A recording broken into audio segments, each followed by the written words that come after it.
Ohayou gozaimasu. Yes, everyone, welcome. Yours truly, yes, Tokyo real estate man today, definitely in Tokyo. And talked about a little bit of political stuff on this channel, and I don't really get into it too much, but I talked about the Japanese national system and basically how the Bank of Japan in the basically from the mid 80s or the 1990s begins to sort of restrict the Japanese economy. And I can remember it at that time. There was the Japanese word restore, which means like a reformation. They kept the Bank of Japan kept on insisting that there must be like a restore, like a new kind of framework for the economy and stuff like that. So, and basically during the whole sort of period there in the real estate and the building industry really collapses during the late 1990s. But there was one huge development in Roppongi, and that's one here. The reason I thought about this the other day after I made the video, this was a really important development here, which is the Roppongi Hills. This is in a Roppongi Station is right there. You can see it right there. Roppongi, which means basically six trees. And this was an important building because it was built in 2003, but I guess the process sort of starts probably from the early 1990s, and this was a very, very impressive building. And this was built in the sort of the darkest time almost of the so-called lost decade. And then there was some, these are the residences here. These are the residences of this is the main Mori office building right there. And then people could actually purchase properties here in these two buildings right here. And there was one across the street as well at that point in time where people purchased units. Anyhow, I thought we could look at the Roppongi market today. And then we could also look at a couple of, there's a few units for sale here in the residences here. We could look at how these people did in terms of their 2003, how did they do with their 2003 money, in other words. I'll have to back this map up a little bit more, but we're right over Roppongi Hills right now. And this is the Roppongi area right here. Of course, this is Roppongi Station. Most of the stuff in here is going to totally all be red pill. Very, very expensive sort of market. Let's, before we go there, I just want to go here to DeepSeek. And I did doing some investigation on what some of the prices would have been here in 2003. And we're going to look, there's one particular unit right now, 64 meter unit that's for sale here in Roppongi for Go-Oku, which is, I think, I don't know how to say it in English. I think it's 500 million yen, and which is I did a calculation here on my phone, which is for sale for now for basically 3.33 million US dollars right now. And according to this, what it says, based on the standard pricing model for the building at the time, 64 meters, which is 19.4, excuse me, Subo, a unit on the 21st floor would have been an original purchase price of approximately 80 to 90 million yen, okay, which comes up and it calculates the average at the time in 2003 exchange rate of, look how much is different right now. What's it at? 150, and then at that point in time it was at 115 to the US dollars. This was equivalent to about, I guess let's put it on the upper end, $780 million dollars, or 780,000 US dollars. So these people right now who bought these units in 2003 have basically forexed on their investments, and they had a chance to live in it. So it's been really great. So in a way, that shows you when these people who took, I guess, probably a pretty big risk at the time, given that the Japanese real estate market was in the dumps at that point in time, certainly did very well on their investment. And this is the unit, right? So I'm wrong. I did it for 5 million. So we're gonna say this is. I'll just going to calculate it. I thought it was selling for Go I did the calculation for, but so this might be 2.8. So they're basically 4x on the unit. So 2.8 million US dollars perhaps.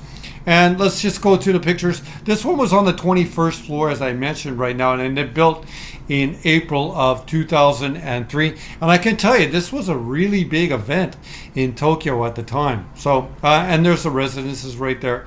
Top quality building by Mori, the Mori building, or the Mori construction company. And this one has been refurbished, I'm thinking right now. So it's now a 2025 unit, and it is a 1 SLDK.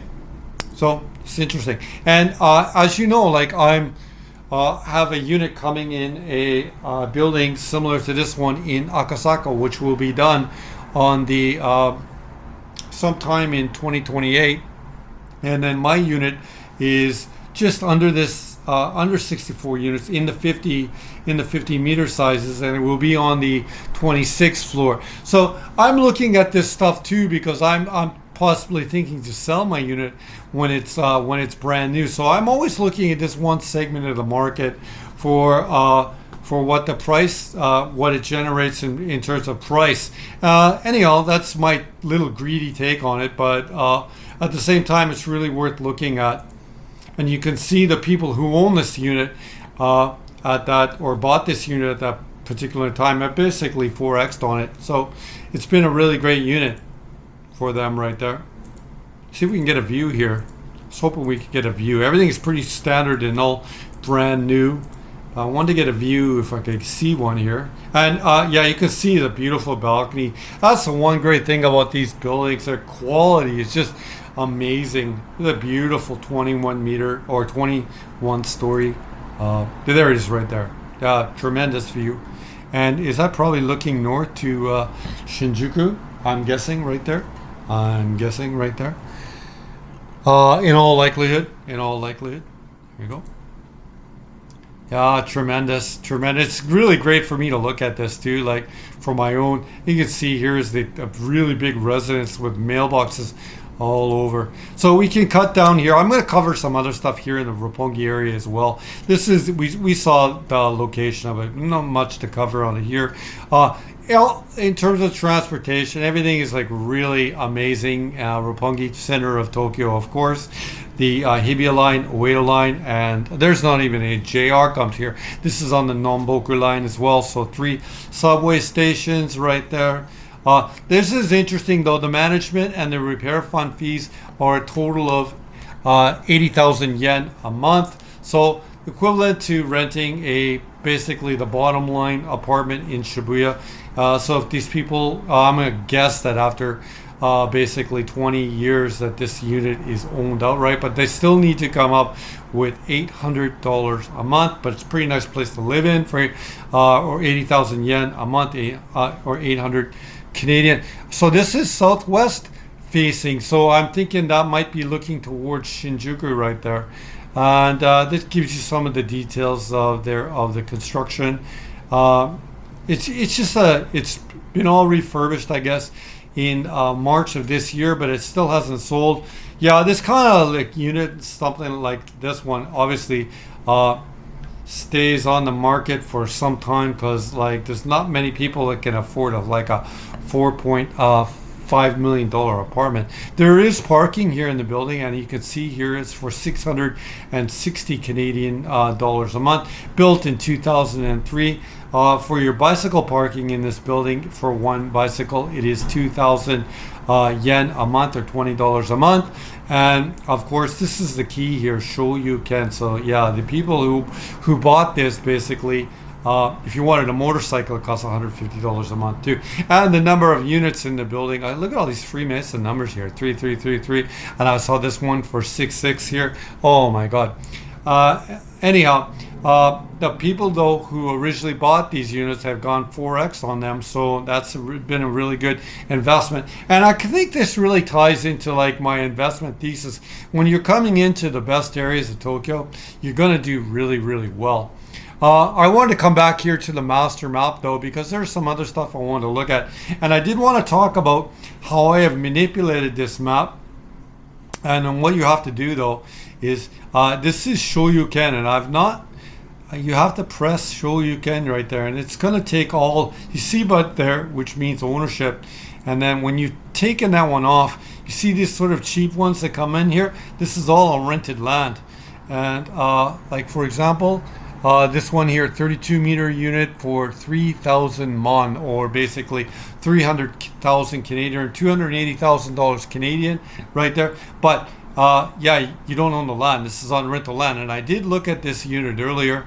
I'll press this right there. We can come to it right here. Is this the one that was right here? Yes, here's right here. And I looked at it first and I thought, oh, it's great. And I knew right away. I go, this seems too good to be true. And 32 meters, this was 1963, but this is on rented land. I liked it right away because the shape of the building, it looked pretty good to me. And then the refurbishment inside is exactly what I like.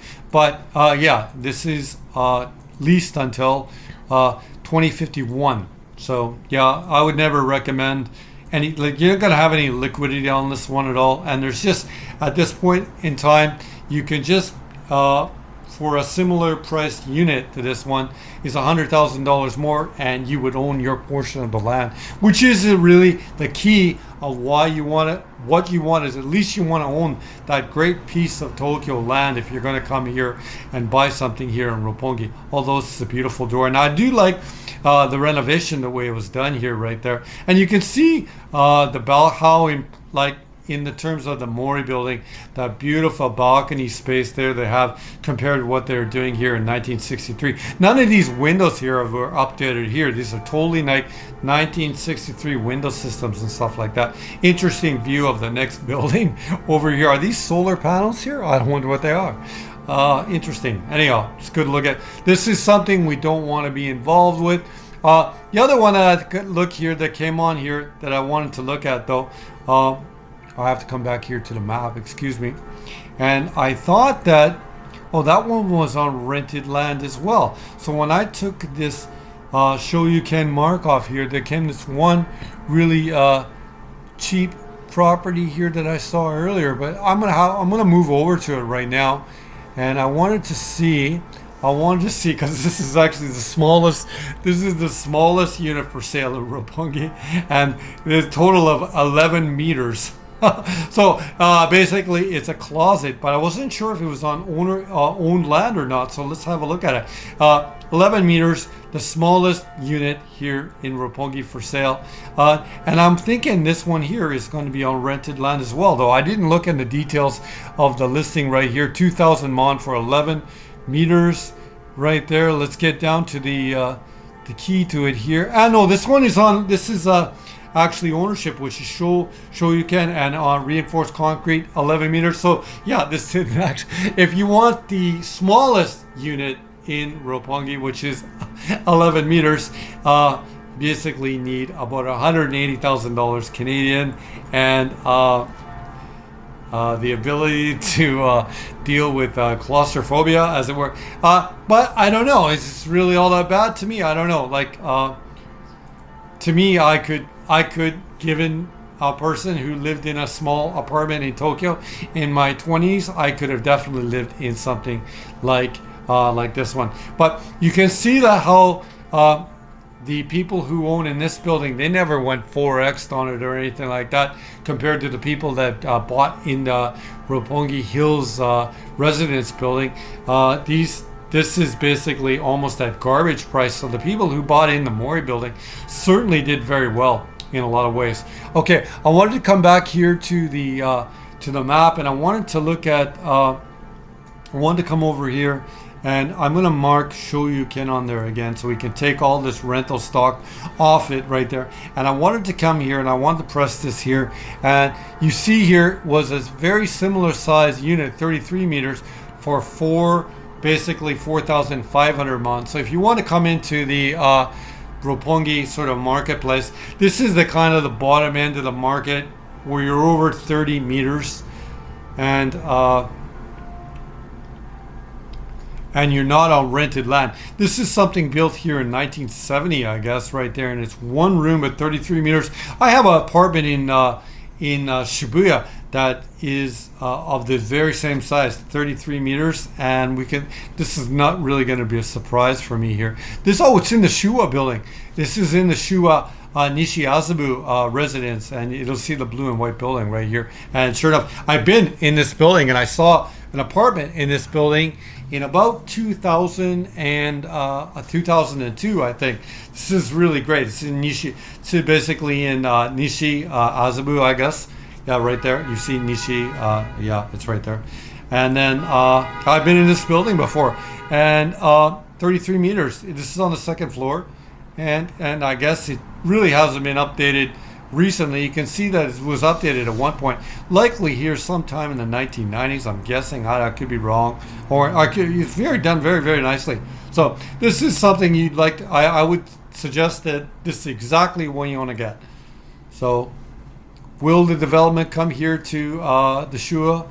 It hasn't come so far, but don't forget, I've often talked about, look at all these. I think this person has done a really nice job with their layout of their Tokyo apartment, and in terms of having all their lifestyle. It looks like there's some sort of models, all sorts of books, perhaps albums as well. I like how they did it. I might have X'd this table or put this table on some rollers or something like this, but I like how they've laid out this apartment. And here's the kitchen here behind it. So, yeah, there's the bed. It's kind of all like a Muji Rushi style. And then you can see like the Shua balcony kind of style. Shua is not really good for updating their windows and stuff like that. So, yeah, all this windows basically here from 1970. I do want a unit as well in a Shua building. This is a great one to get because there's a lot of Shua fans as well. So, yeah, I picked a really good one. There you go. And here on the second floor, this one street that it's on is a really nice one. There's this busy street, is one street actually over, and this placement of the Shua in this one particular neighborhood is placed really well. And I went here to look at a unit to buy in about 2002 or 2003. I forget exactly when, but yeah, it's a great location. And there's everything's been updated. Maybe it has been updated like in recent years. Anyhow, come down here to the details of the listing right here. That you can see there, like it's basically it's on Hiro Eki. It's 9 minutes from Hiro Eki, or it's about 10 minutes here from Roppongi Eki or station on the Ueda line. Management fees are basically 250 Canadian a month, or you'd say in Japanese, Niman Gosen Gurai. Shua Azabu residence. Yeah, it's south facing, so you're going to have great light. But again, this is down on the second floor, so it's not going to be as nice as the stuff on top. This is about the cheapest unit for sale that you want to recommend to anyone here in Roppongi.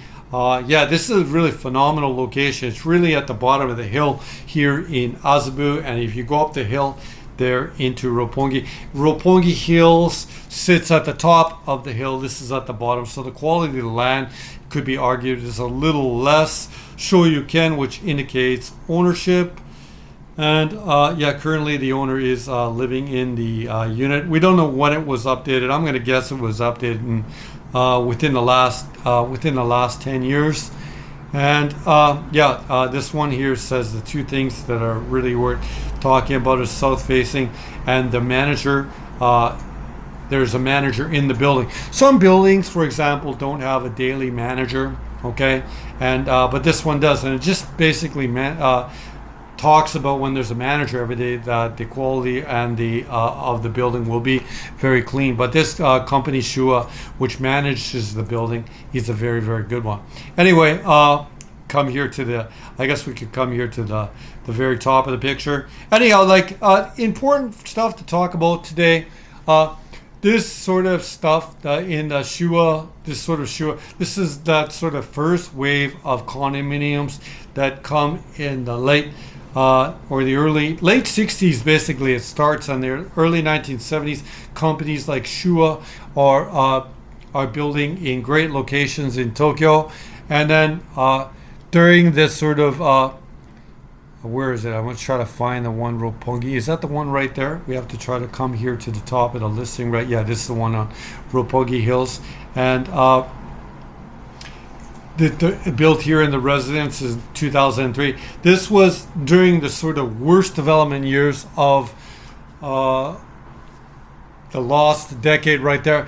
But this was still a very impressive building. And these people who bought in this sort of quality building in 2003 have basically 4x, and they've done very, very well. So important neighborhood to talk about here in Tokyo, which is Roppongi right there. We could end on the satellite picture right there, which was a really great one, I thought. And then we can try to get rid of this mark right there, and I'll try to close the video, coming closer in here to the very impressive building of Roppongi Hills, done here in 2003. You can even see right now, like, it's 20 years old, but it sure still looks like a great building. Anyway, thank you for taking the time to watch another video here from the Tokyo Real Estate Man. Happy to bring you a video here from Roppongi today. If you're interested in a apartment in Tokyo or a house somewhere in Tokyo, you can always come here to my website or my Instagram, Tokyo Real Estate Man. And the other place to get a hold of me is through my website, which is right next door here, which is Tokyo Real Estate Man website. And if you hit the contact box, there are two ways of getting a hold of me. Whether you get a hold of me through using the matrices here in the site, or I do also have my straight email listed here beside it. Anyway, thank you for taking the time to watch another video here from the Tokyo Real Estate Man. いつもこのチャンネル見てるありがとうございます。